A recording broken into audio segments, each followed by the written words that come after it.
On va parler de l'inspection des joints d'étanchéité. L'inspection des joints d'étanchéité, c'est pour préserver votre unité le plus longtemps possible parce qu'on sait que si c'est ouvert, la grosseur d'une tête d'aiguille, l'eau peut rentrer, on la verra pas tout de suite, on peut l'avoir au bout de 4-5 ans, des petits picots à l'intérieur, puis on se demande c'est quoi, on pense que c'est la tapisserie qui décolle, mais c'est pas la louane, là, c'est vraiment l'humidité qui est rentrée. Le fabricant, il recommande qu'on fasse l'inspection des joints d'étanchéité de 3 à 4 fois par année. Nous, ici, chez Horizon Lucie, on rentre les roulottes TVA, nos unités à tous les automnes, à tous les printemps. On fait l'inspection des joints d'étanchéité. Il y a un petit outil qui peuvent aller voir si le joint est décollé, parce que des fois, il peut être un petit trou, mais des fois, il peut être décollé aussi. Fait que quand on fait le tour, pour que ça aille plus vite, on met des tapes partout où les joints sont décollés. Après ça, quand on arrive pour faire notre correction, sur le côté, on nettoie parce qu'il faut nettoyer un vieux joint. On peut pas remettre un nouveau joint sur un vieux joint sur le côté. Il faut vraiment enlever le produit collant pour refaire le nouveau joint. On va nettoyer avec le produit que Nathalie elle a dans les mains. Ça, c'est dans le jargon du technicien en VR, on appelle ça du 330. Dans le fond, c'est de l'alcool de bois.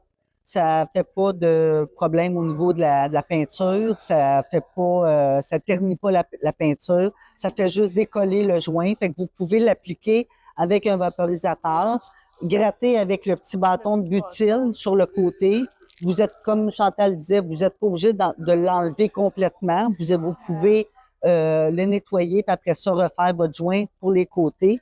On refait des joints avec du translucide ou du blanc ou peu importe la couleur de votre VR. Sur le toit, c'est différent. Sur le toit, on ne nettoyera pas l'ancien, là. Mais qu'est-ce que Chantal disait, c'est que quand on va au niveau du toit, s'il y en a très, très épais, on peut en enlever une partie avec une spatule. Après avoir appliqué ça, le vieux scellant va venir comme... Vous pouvez en enlever une partie, puis après ça, rajouter le nouveau scellant. On va en mettre par-dessus. Parmi qu'il y en ait une montagne avec les années, là. Parce qu'il faut toujours laisser une petite couche en dessous, là, sur le toit. Sur le toit, c'est du Dicor.